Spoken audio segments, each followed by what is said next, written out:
Good evening, folks. It is Wednesday, June 25th. You're over the hump, and you are listening to the Empower Hour with me, Don Wyckoff. Now, if you didn't know, the purpose of this show is to teach people that it is never too late, and it's certainly never too early to take a different path, connect to your passions, and live this life to its fullest while staying true to who you are.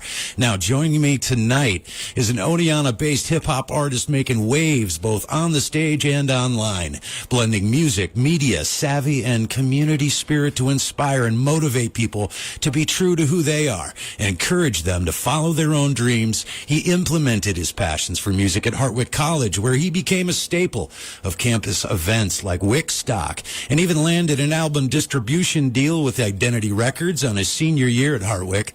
Since graduating in 2023, he has continued building his brand, releasing tracks and music videos, managing social media, and performing locally around Otsego County, right? Otsego County. Yeah. Now, I'm sure this will be a fun interview. King Konye, welcome to the show, brother. What is up, 607? I am honored to be on a show, specifically to be on a show about power and a show about truth and passion, man. I can feel the passion in you. It is infectious. Good, man. Good. I got to tell just the people a little backstory. June 19th, I was a host of a June 19th event, which I did not expect to do, but I always say yes when the energy feels right. I go to this show, and I see this young man step on stage and absolutely blew me away. Not only because of the musical performance, not only because of the energy, not because of the style of his character and his avatar, but because he brought an honesty that I have never seen up close, first song, and had me going, wow. And it was because you used a mirror. I'm just going to tell the backstory real quick about mirrors for me.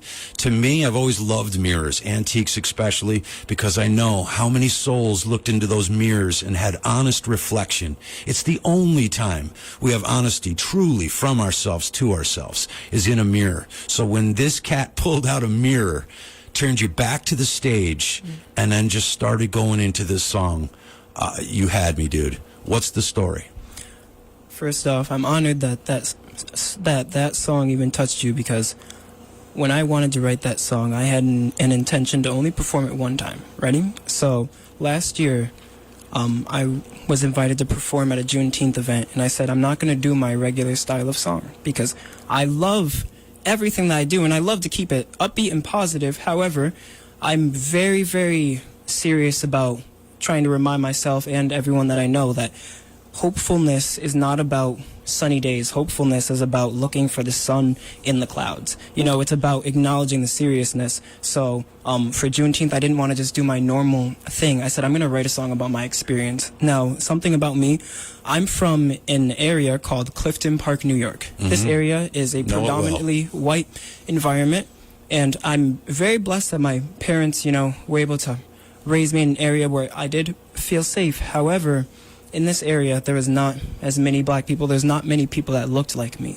So a common thing that I had to deal with was the people who did look like me would treat me as if I was too white to be with people that look like me. Like, they treated me like I was too white, and they talked to me about that. And my first name is Paul, so they'd use that as like a staple of saying, you're not what you look like, you're not who you are. And all my white friends would always immediately make me a poster child and single me out. If there was another black person walking on the street, they'd say, hey, look, you have a friend. And it was, you know, and I hated having to stand out just because I was born with this color that to me, it was like I was just born different. That's what it was in my mind. So in that song, I pulled out personal examples, like being at Newa Park in Oneonta, New York, and a man told me that he was disgusted that I breathed the same air as him, and I have a different skin color than him, and I'm not willing to sell him drugs that I don't do. And I'm like, this is shameful. And it was a stab in my back, because I was like, I spent my life trying to become this person that other people would accept, and it's like I'm not even accepted being that person. I was honored to share it. So yeah. You touched me in the explanation of what happened when somebody said and gave you a compliment to you, and said that you were. People would say that I was basically a white black person. People would say that I was white, and I would act white, and I used to tell them thank you. And then I had a stepmother. Oh, God bless her heart. I had a stepmother that heard me say that, And she told me, she said, don't say thank you. I said, why? She said, because it's not a bad thing to be black. And that moment actually changed my life, because I ran away from myself. I ran away from my skin color, and I felt like I couldn't, on days where I couldn't keep a smile, but I felt like I had to, because I was like, they'll receive me as this aggressive, mean person. Like, even my teachers would kind of point it out sometimes. They'd say, oh, I could tell you're going to be the angry student on the first day walking into class. Like, I felt like, oh, I had to become this person. And then when my stepmom said that, it just reminded me, like, even if people do think that's a good thing, I need to know it's okay to be black, because I was born this way, and I'm a human being. I'm just as human as everyone else. Yeah, good for you, and I'm glad that you had a stepmom that really let you own who you are, because, yeah, man, we're all trying to fit ourselves in all the boxes that are acceptable, and it's the box that I keep telling people they got to break out of, that social normality, that expectation and stereotype. That stuff keeps us confined. The only way to find success is to be honest with yourself, figure out what your passion is, and then find ways to plug into it, and your life will become joyful. You will be accepted no matter what race you are, sex you are, or how you identify. Like I said, man, I'm a 55-year-old white dude. I am a musician, and I know music. Performance arts, I know. And I saw all of that and the purpose of my show in one song that you did. Now, what was the name of the song? I called the song Scared of the Dark, because it's me running from my blackness. Okay, so if you don't mind, and it'll be easier than signing the waiver, you don't mind that I play your songs on my Spotify channel, right? I do not mind. I appreciate that. Okay, so we're going to plug you with all of those songs. Folks, you can check out the Empower Hour on Facebook, Spotify, Amazon, all those podcasty places. Just type in the Empower Hour with Don Wyckoff, and you'll find a distributor somewhere.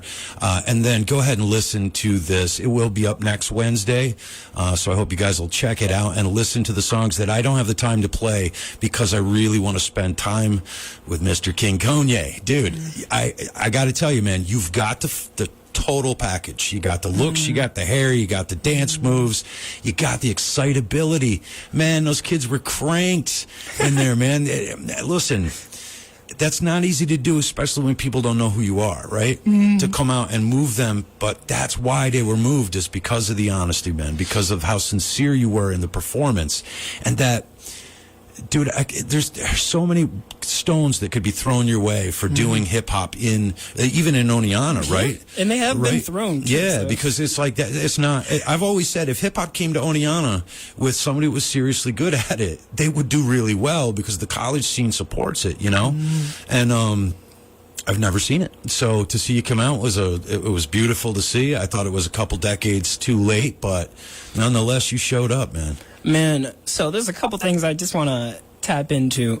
First off, I appreciate you recognizing that, the kids did enjoy it and they were dancing. I personally feel like there's something that happens when a kid is able to enjoy something. So, us adults, we have so many different responsibilities in the world that give us this certain fear, to where we start telling ourselves, okay, I have to stay within these lines, otherwise I'll have to start back from square one, otherwise people won't receive me the same way that they have been. We basically spend our entire life trying to fit a certain mask. That box. We try to fit that box. And for a kid, they haven't done that yet, so all they know is being. They truly are a human being, not a human doing. It's not based off of what they do. It's not based off what job they have. They are human beings, and when they experience, specifically like an adult, when they experience an adult living in the fullness of their humanness, really appreciating who they are, bringing what's in here to the outside world, it's a breath of fresh air, and it allows them to enjoy it. It's almost like, for a second, when someone shares their honest self, we get to spend a moment in their imagination.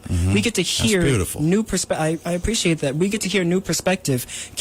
We're all born with an imagination, and we all live all these different lives, but in here, in that creativity, lives a perspective on our experiences, and that is painted in our words. However, how often every single day do we not actually share the words that are in here? We may say words on the outside, we may say, how's it going? But often we'll say, how's it going? And we don't even mean that. We're hoping the answer is good. And if someone says it's not going well, everyone in an area will look at them and go, what? And sometimes, it takes that person to be willing to stand there and say, hey, it's not good. Or it takes that person who's performing, in the case that we met, to put a mirror up and rap to the mirror and turn my back to the crowd. I also turned my back to the crowd. They saw the reflection of you looking at you, and that is where we all connect, because we all understand the honest moments that are happening. You can't lie to yourself in a mirror, dude. There's no one there but you and yourself. So every thought that's coming through your head, unless you're delusional, is an honest thought, good or bad. And to be able to portray that is what I think grabbed initially the hooked people to want to see what is he saying, because man, what you were saying in the first a cappella version or a cappella section, and you followed it, you could hear the stress and the feeling of not belonging, and like being an alien and in a different world, and how would people accept you. We all have those things, man. So it's refreshing because we get to see a performer who's making a life out of this, who's talking about something we all go through, and that is how the following happens. That's how the people catch up with you. So this is really what I wanted to know. How long had you had the dream of performing? So, now that's a beautiful question. Now, I've had the dream of performing for 10 years. I'm from a musical family. My dad is actually the music professor at Siena College. And he, taught me and my siblings while we were young. He said, hey, music is almost this extra level of communication. So I always understood it as a way to communicate the things that we don't want to say out loud because we're vulnerable. It's a little bit easier to do in music sometimes because when you have an opportunity to talk, when there's a set opportunity, aka a stage, you get to share something. I was a silent kid, and I would see on the screen on TV Green Day performing at Times Square, and I was like, wow. And they're saying things that you won't say in a regular conversation. They're actually going against the norm. I was so inspired, and I would write things in my notes. I still to this day do this. I write things that I will never share the world, knowing I will never share to the world. I know I'll never share some of these things, but when there's certain ones where I'm like, I want people to know this, it's something that's so strong inside of me that I'm like, I don't even care sometimes if no one's willing to hear it. I'm just going to share it because it's there. And that was what I tried to bring on stage. I actually do a specific thing before I step on stage every time. For me, personally, it's a prayer for me, but I try to remind myself, and I say, my most important thing is when I go out there, I want to lower myself. I'm not going up there performing for people from a high place. I'm going up there as a humble man trying to give people the version of themselves that they don't want to talk about right now. And I want to be that. And I want to be the person that someone can look at and say, this is so stupid. I'm like, that's good. It's working because someone had a true emotional response. And sometimes we think something's so stupid or we get insecure about something because deep down we feel something that we know we want to feel that we feel like we can't feel. So that's what it always has been to me. It's been that moment to step up there. You're validating the listener's emotions, man, when you were that raw. And I think that carries through. I was able to look. You've got a few music videos up. We're going to talk about that, where that all happened. But I was wondering so how old are you now? I'm 25 right now. 25. So at 15 is when you started dreaming of performing. And you said Green Day. I love Green Day, and it's mostly because I love punk too, Punk's always been about rebelling and saying the things nobody else has the balls to say, But it's very rarely their own insecurities, although they did start to carry that in the trend of their music.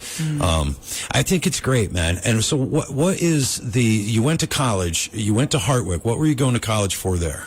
So before I went to Hartwick, I went to SUNY Potsdam to study music. Oh, good. And I found out I didn't want to study music there. I wanted to study business and be musical because it made it less of an expression thing, and it made it more formulaic. So I was like, no, I don't want to do that. So I studied business and marketing. Man. Good. So that is paying dividends right now. Because you're a self-promoted, you're self-push, everything you do is, you got your hand in it. Because you understand the game and you studied it, right? Now, let me ask you this. Was it required to go to college? Could you have learned that on your own through, the various, outlets that we can find free videos and stuff? I'm not trying to take anything from it. Here's what I'm trying to say. If there's a passion in you, and I'm sure you've used it multiple times, used YouTube to pull up a solution to a problem you were having, right? So I guess what I'm trying to say is there are people out there that will hear Hartwick College. They know that's the prestigious school in Oneonta. Maybe I can't afford that. Well, I don't really have a shot. And a lot of us will go, well, I can't go to college. Well, I'm not 25. Well, I'm not blah, blah, blah. We just make excuse after excuse after excuse why we can't, because it's easier than facing the truth that we don't have the balls to step outside and do it, right? So what I always try to get people who have the college education is to say, could this be learned? The business side of it, could you learn to be a better marketer? Could you learn to make money on platforms, social media platforms, free? So this is a great question. You know what my answer is? You could absolutely learn these things without college. Now here's the thing though.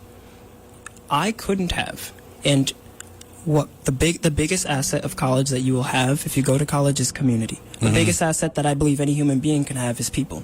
It's community. It's people to teach them. I just posted about that. So way deeper than what I was just sitting in class learning about was the fact that the people who were talking to me were industry professionals. A lot of those professors had worked in a field, and then they're now talking to you about how to approach something. You could learn the information on your own, but being mentored. I had this I appreciate this man so much. Evan Jagels, he was a mentor of mine at Hartwick College. He was an active touring musician. It is an active touring musician. He tours the world, not just the country. And after class, every day he had music business class. I would talk to him and I'd show him things I was working on. I'd say, how do you think I should go about this? I even sent him draft of what my contract was for my distributor, Identity Music. I said, hey, does this look good? Is this a good idea? Is this a bad idea? Like, I appreciate guidance, because my whole thing about humility is the fact that people have things to teach you. Even people that you think know less than you could teach you more than you know already. So the magic of going to college is being in that community. If you have a trade school where there's people who directly work in that field, go there. If you have an online community with an online coach that you have access to, learn from them. And when you go to your job, you're also in a collegiate style of setting, because you're going to be learning from your bosses, you're going to be learning from your managers, but you just have to have your eyes open and you have to have your ears open. For a lot of people, they don't open up their ears that type of way at that age. So college is really good for a lot of people to have the structure that they're familiar with, and it allows them to start realizing they're in this real world. Because up until that point, you just do what you've been told. Yeah, and you know, the thing, I'm glad you said this in the way you said this, okay? Because I don't take anything away from college, because I also would encourage college if you know exactly what it is that you want to do. But if you're like most students will come out of high school, most don't know what they want to do. Most will get into, let me get the prerequisites out of the way, and they just and they take a lackadaisical, almost arduous task of it, going to school every day. If you have a passion, this is my point. So I talk about VEMA, we'll get into that in a minute, but the true core is understand your passion, which you did, right? And then surround yourself with the people who are doing those things. Now that is the college and the community that you're talking about, right? But if you know the passion and you surround yourself with the people that are at the places doing the things that you want to do, you're in. Here's why. Because of this formula, VEMA. Validation, empowerment, motivation, and announce. I'm going to wrap this up real quick so I don't take more time of you, but I want you to know that I see this process in you, and this is why I want to bring it out, okay? First, validation. People are listening to your music because they are validated by what you're saying about your own insecurities and weaknesses, right? Thank you. Yeah. They're empowered because they know somebody else is thinking like they do. They're then motivated because they feel like, oh my God, if he can do it, I can do it. If he has a path, I can find one myself. Well, now I just need to announce around the people who are doing the things that I love at the places that I love to do it and doing those things. And as soon as I announce, if they like me and they see that same vibrational energy, it feels good to be the conduit to connect people with opportunity, and that is how it rolls. That's how you connect. So yes, in a college setting, you already have that community set up. I've always told people, you know, if you don't have the means, if you don't have the time, whatever that is, shortcuts are what I specialize in. Because here's a gig. I don't have a degree in Psychology 101 or any of the psychology stuff. but for free, I was able to get from Cambridge University the video of every class this dude was giving in a video series. Cambridge University was giving out for free, 101, right? So I got to understand people better, helped me to be better with people. I didn't get a degree, but did it change how I approached life? Absolutely. So, after your school experience, how do you decide that, all right, I'm going to start recording? Did you have the recording opportunity there? Did you have studios just gifted to you? Did you have to create this from the ground up? I definitely created it from the ground up. I am someone who believes that with whatever you got to do what you can. You got to do with what you have. So I started recording first when I was 17. I was just so eager to get these things off of the paper into, honestly, my ears. I just wanted to hear them back. And I started recording on my phone. The quality was trash, I'll tell you that. It doesn't matter. I get about 1,000 of them on mine, too. I was just a man trying to do his thing. And then I eventually started using, software for recording, and, it was a hard process learning how to mix the music, learning how to master the music, but I really do enjoy the creativity. And the process of learning and making you better, you could hear it immediately. Oh my God, as soon as I threw this filter on, as soon as I did this thing, it got better. And that learning keeps the perpetual motion going, right? And a lot of the passion, I find that this is the one thing that's like so in common with everyone's passion, is that we get like almost addicted to the feeling of learning and the feeling of progression. And this is part of the good thing about having mentors around you. People who are in the place that you want to be at will tell you, hey, it's okay to fail. They'll be like, you're actually supposed to fail, to be able to learn. Literally. So when I got to Hartwick, I was still trying to make the most out of what I could, and I started recording first in my dorm, then I'd start recording in like practice rooms with my best friends there, Love Lagoon and Skins. They're artists, they're also like my closest homies, and we do whatever we could. Then COVID hit and we weren't able to be around each other while we were recording for a little bit of time. Then in the final few years, when the mask mandate opened up, there was a radio studio that no one was using, and it still saddens my heart. Not too many people used it up in, throughout the point that we were there.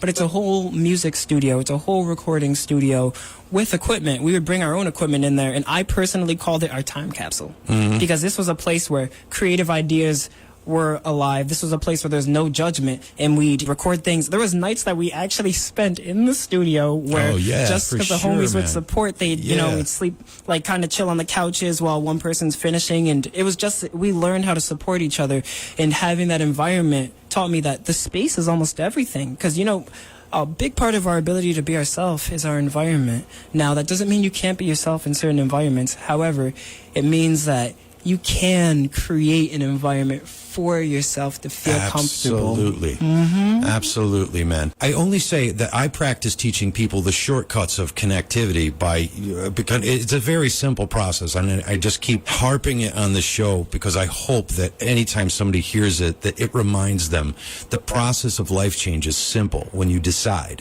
what your passion is. Once you figure that out. And then when you break down, why is it that I like this thing? You start to see other opportunities that you never even thought of that connect you. It took me a long time to realize I'm an entertainer, not just a singer. I spent 20-some years being a lead singer of a metal band, and then found no satisfaction in it anymore. It wasn't even about the expression. I felt like I was performing as a character, so there wasn't really me in there. And as soon as I realized it, I just said, well, maybe it's not music. And then I went to comedy, and then I went to acting, and then I just started doing radio and everything I wanted to do to see what is it. And now I know what it is. It's informing, giving information through all mediums, whether it's art or music or comedy. I'm always trying to give a message to say something in that. You dig? Well, I know you dig. Yeah, it's so important that you were willing to ask yourself those questions, because this was something that I always ask myself about music. I say, hey, I remind myself I can stop doing this any day that I want. I can stop. I tell myself I'm not just doing this so I can get to where I always wanted to be, because sometimes where we wanted to be changes, and that's okay. So me asking that, I realized what is the root of what I enjoy, and what I enjoy is the communication. I am a communicator. I am not someone who likes to sit in huge rooms of people, ironically. I'm someone who has few friends. I love every human being I talk to, but there's the people that I'm close to, and I like the intimacy of the communication of those little moments. But you don't go seeking out the people. I don't. They just right. So that's such a weird thing, because I have always said I am an introvert with practiced extroversion. That was bars, by the way. I know I am that exact same way. Yeah, dude. Right. It's like, and a lot of the guys that I know that do the things that I do are exactly the same way, right? We love to communicate. I love meeting people, but my happiest is by myself. Writing, thinking about what my next moves are going to be, or, learning something new. It's just, I metal detect, so I'm by myself a lot of the times, too. So I have a theory about this, because I noticed a lot of, especially really big musicians, have anxiety. Sometimes the most quiet people who spend a lot of time thinking are the people who have a lot to say. So what happens is, like, for me, for example, when I was a kid, I was really silent. My younger brother would be the one who was kind of like, who would advocate for me and speak up for me and everything. But I was sitting there kind of interpreting. And, there's times that we're sharing our interpretations, and there's other times where we're actively interpreting. We're actively thinking and asking why in those questions. So all of a sudden that builds everything that you want to share with people. And the extroversion really ends up being me, just being so excited to have a chance to share these things that I'm thinking about. And that's also why it's important, the community that you have around you, specifically the close community, the friends that know how deep your heart really goes. Those people you can have those conversations with, because it's not often that there's a space for real intimate conversation. Life is fast moving, and that's right. It's important. How you doing? What's up? Good, man. Hey, all right. Later. Yeah, the fact that it's most common, if you say what's up to people, they'll say what's up back before they'll actually tell you what's up. Like that, I have a problem with that. I got beef with that. Yeah, me too, man. And I got to tell you, so I do the motivational thing, and years ago I was way more active, because now I'm tangled in what I do now. But I would go up to the college, Niana, both Hartwick and Suco, and in 2006, I could walk through the halls and down in the corridors outside and stuff and see people, and you know what I mean? In 2016, it was like a completely different universe, man. People were just, nobody was looking at each other. Everybody was looking at their phone in between classes. And I mean, it was weird, dude. I felt like I was in another time zone or something. Now, granted, I'm 55, so it's a little more remarkable to me that I would notice it, Before we get going, folks, I just want to thank you and tell you thanks for supporting WIOX. Please remember, you're listening to the Empower Hour with Don Wyckoff, and you can find it anywhere on Spotify, Amazon, any of those little wacky places that they have the podcast. You're here at 91.3 FM, MTC Cable Channel 20, and on the campus of SUNY Delhi at 107.5. And, of course, you can always find us at WIOXradio.org. Now, if you're just catching up, joining me tonight is Paul King Konye. He is an amazing performer, hip-hop artist. Like I said, he's making waves everywhere he goes, making friends everywhere he goes, and sometimes it only takes one song. But before I get going on what I'm about to do, because you touched on something, you were saying that you felt awkward as you were young, and, is that what made you want to create this song in particular, or was this just an observational thing that you noticed throughout life? I feel like spontaneous moments are a moment where we get to see our true selves. I, one day, was just sitting at my editing desk, and I had, like, winter gloves on, and I had a short sleeve shirt on. And I was like, I can't even make up my mind whether I'm hot or cold. And I was like, that is a perfect picture of my entire personality. And I've always had this identity, like, internally of, like, being awkward and not fitting in. And I was like, wait a minute. I was like, then that's just how I fit in. And I broke free from feeling like being awkward is a bad thing. We're all awkward. Dude. We all are. Everyone feels like they're out of place, and where we all fit in is the fact that we're all different. That's why it's magnetic when someone's awkwardness is alive. That's why performers are looked at and people like aspire to be them, because they're like, whoa, you're being yourself, even if they're not saying it out loud. Sometimes the best form of flattery is someone in the Instagram comments saying, why would you do that? That's so weird. Like, thank you, bro. It is so weird. That's why I did it. Yeah. And it made you write me to ask me why I would do it. So I made this song awkward. Equals engagement. Speaking of awkward and just the moments and what you just said about so what, bring that awkwardness out, and maybe that's how I do fit in. That, again, takes the honesty of the listener. And they listened to you and they felt that, you know, because you're right, man. We all feel awkward. We all dress this meat suit up to project an image that we can have people see, and hopefully they'll see it and make the right judgments and leave us alone because we are not the guy to mess with, or whatever the deal is that your mask is making you do. But it's very rare that we're real with ourselves. Not to take any thunder from what we're talking about, but this immediately made me think of a friend I think you have as well in common, and his name is Alex Reba. Do you know Alex? I do know Alex. Okay. Oh my gosh, yes. Alex Reba, got to give you a shout out, dude. He's one of the dudes that I've known for a long time, and he has worked his ass off to take his anxiety and take it to a stage. And I was at a show one time. He was going up. It was his first show that he put together. And we talked, man. Listen, if it's a vision, you have it, make it happen. Ask questions later, man. He did exactly that. He gets that first show. And he goes up in the first set. I could see he was so panicking. Will people like me? Will this, that, or the other thing? He comes off the stage. And I was like, Alex, check it out, man. People understand you are nervous. Go up there and be nervous. Own what you are, because we all relate to it. Now just make that funny. He took his jokes and he let the anxiety in, and he told everybody. And by the time that show was over, he had, he was host, so he got 3 opportunities to come out. But he was amazing. He was better than most of the dudes that were there, because we so fell in love with the fact that he just said and went for it, He had a real person talk to him that day, so thank you for sharing that with him. Yeah. Because it takes someone to remind us, like, we say, oh, I can't. Well, I'll go up there and be nervous. Like, okay, then be nervous. Oh, you meant me. You're I thought all right. Yeah, no, absolutely, yeah. Thank you, man. No problem. Well, because we need people around us who are going to say, yo, like, be human. Like, you're good, bro. Like, you're straight. Sometimes we forget to remind each other of that, and it's just assumed that everyone's just, on the same page. No, the fact that he embraced it probably made people so happy, so comfortable. I actually went to a comedy show that he was hosting, or he was the host of, at the Foothills, and I enjoyed it. He actually made jokes about being anxious, and I stood there and I was like, yo, it's true. Yeah, that's exactly right. And that's why we all identify. He validated our emotions through that by being willing to be honest, and that is your gift. Now, I'm going to play a song that you wrote about people being awkward. Well, let's hear this. This will be my first time. World premiere right here on WIOX 91.3. Well, I got to tell you, I am honored to have that be the world premiere of King Konye's Awkward. I hope you guys dug it. I certainly did. And again, you hear that honesty. You hear what you're talking about, and it's so relatable.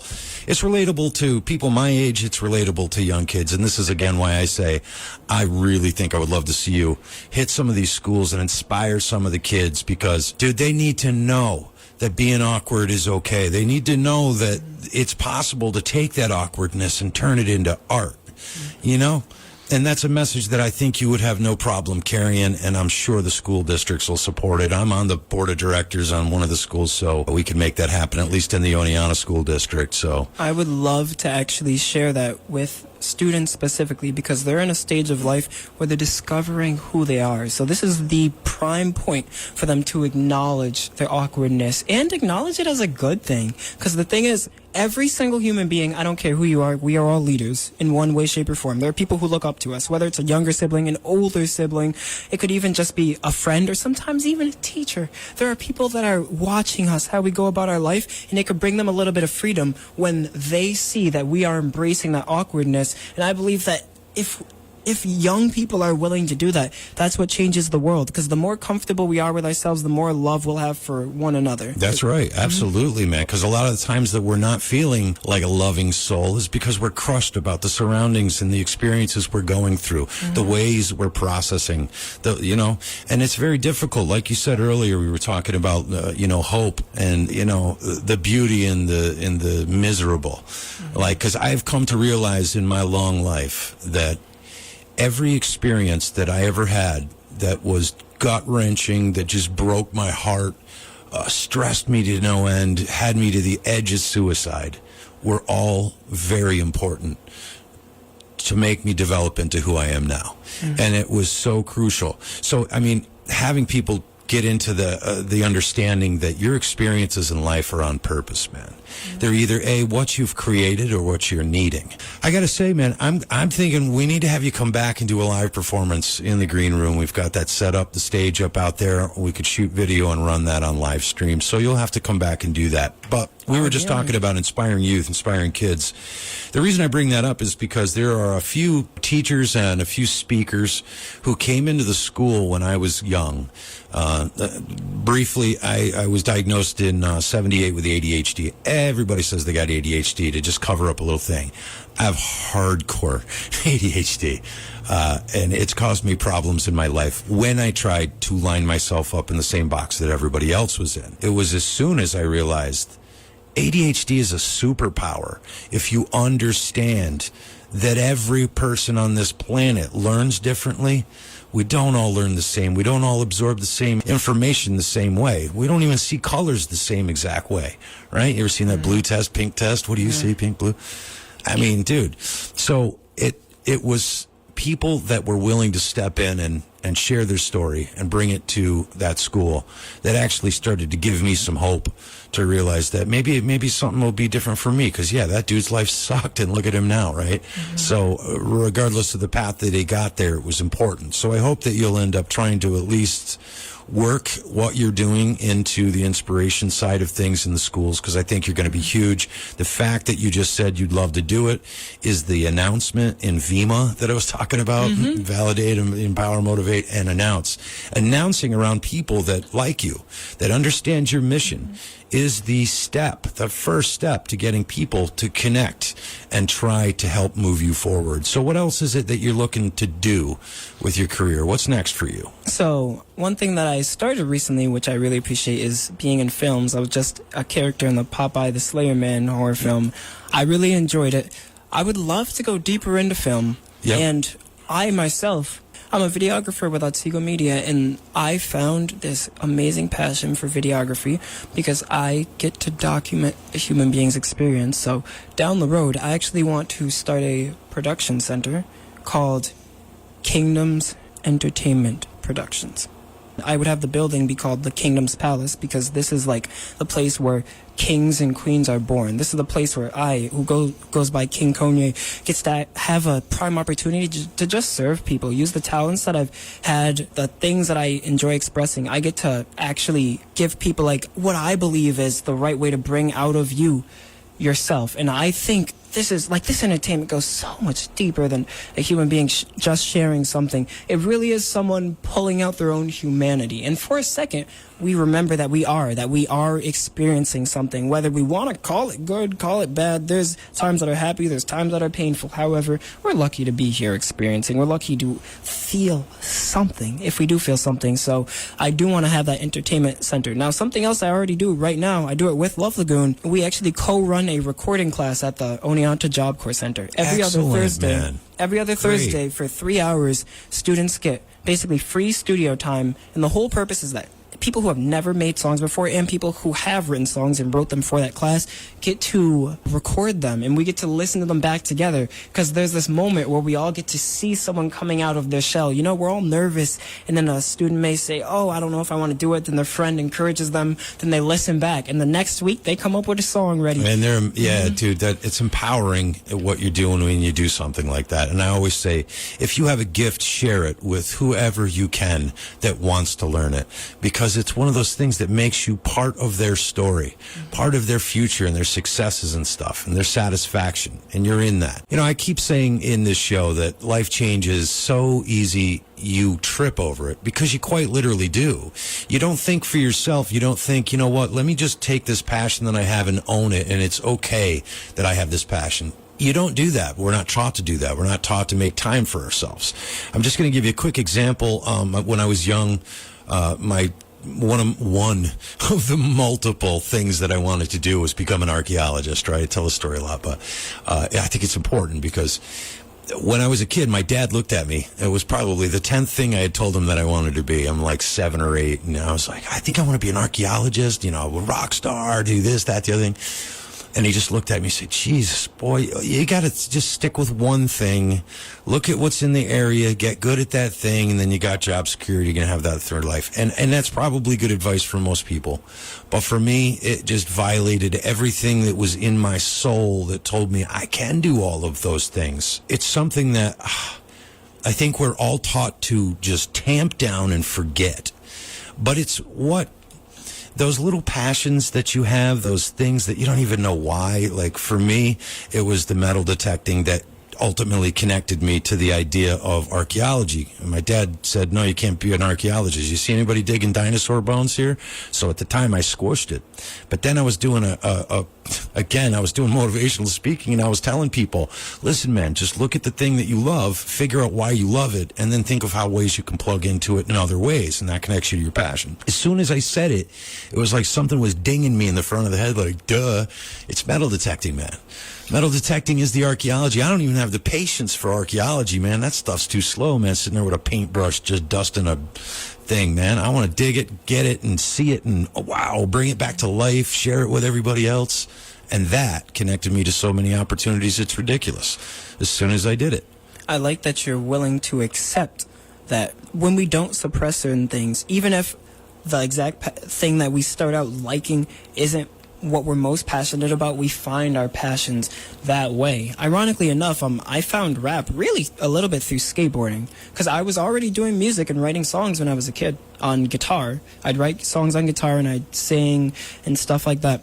But it was when I was skateboarding regularly, and I'd make these little skate videos, and I just loved to listen to rap music while I was skating and make the music videos or the skate videos with rap because of the encouragement and the motivation. And my younger brother would do the same thing, and that's how we got from just being guitarists, bassists, to actually being rappers, because that same inspiration we'd hear from these other rappers, we started using that to encourage our mother. When we were going through certain times as a family, we'd just get out our cell phones and turn on a voice note and turn on a speaker, and we'd rap to cheer her up, and then we'd play it in the car, and we'd all just have this family moment. We did not intend for anyone in the world to hear that. We didn't. Right, but that's using your true passions to convey love and support, man. And that's how we end up finding it. And so it's cool too, because like archaeology, even for you, is so different from entertainment, but it's still the same spark inside of you when you're like discovering something. I think everything has value, and the things, especially back in the 1800s and 1700s, the things that I'm pulling out fascinate me. And they tell a story, and they have a kinetic energy that connects me to that person. It like quite literally connects me to the person. I mean, I found a belt buckle one time. It's 210 years old, right? 220. And it's a specific kind, so I was able to date this belt. But knowing some dude lost that in a field and he was so mad that day, or he was so bummed because he lost it. Either way, he put a lot of energy in it, and here I come and find it 200 and some odd years later and make a belt out of it. He would have never thought that. I just love that connection that he'll never know, but I'm part of his story. He's part of mine. Isn't that weird? It's so weird, and it's beautiful too that you know. So my main passion is entertainment, but yeah, my hobby, my thing that gets me into my own head, yours was skating. So it's important that nobody ever boxes themselves in because of that, because you can like those things that are so different. Now, I'm not even that good at math, but I loved math in school because I loved the feeling of finding the solutions. I loved that I was given combinations. It was basically a puzzle when it was algebra, and I'd be able to figure it out. I loved that feeling. I also love music, which is far left field, is creative. And there's other like little, I feel like, moments that we brush ourselves away from because we start to identify with the things that we do. We start to identify, I'm this person that does this thing. Like, That's no, right. Continue to explore. I actually have been into recently listening to songs that I don't like when I first hear them. Just to figure out why are they popular? So I've listened to them because I try to remind myself that I'm not just sitting here to have a subjective experience. I'm hearing a human being share something. So it's like a conversation. Sometimes the topic of conversation not finna be what I'm looking for it to be. However, that's an opportunity to have new perspective on something that I don't even, know about currently. And maybe there's something for me to learn there. Maybe there's a part of myself that I haven't discovered, and that's why I'm not able to enjoy certain pieces of music. So when you understand the reason and the meaning why they created this music, you can feel it in the soul of what they're expressing. You really can. What you were just saying, I connect with so much, man, because as a father, I've got 2 daughters, man. One of them at the time was 16. She's 18 now, but 15, 16 years old. And she would take over the Bluetooth in my car. Because I'm dad, I'm going to allow it, and I'll just listen. And I always said, all right, well, it'll give me a peek into what her world is. It was full of songs about insecure girls. Exactly the same thing. I'm listening to something I don't like. But as soon as I started to think of it in why does she like it, it told a story. And then when it told the story, I had a connection to the song that made me appreciate it. So again, you're right. You know, if you're open to understanding, and I've always said, I'll go to any live club. I don't care if it's bluegrass, country, blues. I don't care what it is. I'll go to any live performance because to me, that's where the energy's at, the real energy, you know? Mm-hmm. And again, when people see your videos, when they listen to your music, they are only going to get about 10% of the actual energy that you put into your stage performance. And I just want you to know I'm not blowing you up, dude, just because you're on my show. I'm telling you, there's a reason I had you come on the show, and it's because I felt it, man. Mm-hmm. And when you move, you're a 25-year-old black singer, and you're moving a 55-year-old white dude with what your honesty was, and then brought it home with the energy of the performance, dude, it's a no-brainer. You're going to do anything you want to do. And I hope you continue knowing that, you know, because that's a lot of times, like you said, it's easy to get defeated. It's easy for your brain to let in the naysayers or the people that would be like, come on, man, hip hop's washed up or whatever their thing is going to be. Ignore it. Keep doing what you do because you're great at it. Well, thank you for that validation because it's always silly to me. I'm always beating myself up if I ever feel like, I felt like I could have given the crowd more, which I always feel like, because, you know, it is so important to me that I can at least, you know, like basically break down these barriers in myself just so that people can feel something. Like, I'm not just up there trying to be hype about something that I've already sung a bunch of times, something that I felt that I documented in a microphone. No, I'm there so that other people can hopefully like feel that freedom from an experience. And, you know, emotionally it could be taxing. Like performance prep is a lot, and we're also hard on ourselves, not even just entertainers actually, because this is any human being, anything that we genuinely care about, we're the hardest on ourselves about it. We really are, because we want to do something for other people. But I always try to remind myself, like, you know, even if you weren't able to do nothing for other people, at least you're able to be a part of their human experience, and sometimes that's enough, you know. Yeah, dude, that's heavy. Yeah, I wish I had that mindset a couple of months ago. I did. I see your puzzled face. Yeah, well, because a couple months ago, like, I feel like there's a story that I have to ask. Well, yeah. So here it is. We, you know, you were talking earlier about you have a preparation before every show. So do I. I never hit the stage without spending days beforehand scoping the stage, seeing it, sitting in the audience seat to see the stage level, to see. Dude, I'm so anal about that. It's crazy. So I go to the show. I got my song that's going to bring me in. I know what I'm going to do. This is comedy, by the way. And the song was important to set up the first part of the jokes. All right, so it would have worked, but we had the worst luck. More people came than we're supposed to, right? So they moved the room from the smaller loft to the atrium. I had been visualizing everything, how many steps it would take me to grab that mic and say, how you guys doing? You know, get him piped to the exact point of the song. So that everything changed. And that just completely threw me off my game. I had a miserable set. I couldn't connect the jokes right. The energy was so flat. I could feel I was letting myself down. I wish I would have had that mindset that, hey, man, at least I'm a part of this experience that they're having, and could see the freedom in that, and could have allowed myself to do what I told Alex to do. Just let it be. Make a joke out of the fact that it all fell apart. Would have been a better move than what I did, which was try to force through everything I had regimentally done to make the set work, and it didn't. And that was a hard one, because I don't usually fail on stage. You know? Yeah, no, absolutely. I know exactly what you're saying, and you know, the good news, of course, the reason to give yourself like grace about that is the fact that those people had that experience regardless, and we're thinking about how good it could have been. What could have been is something that actually never exists.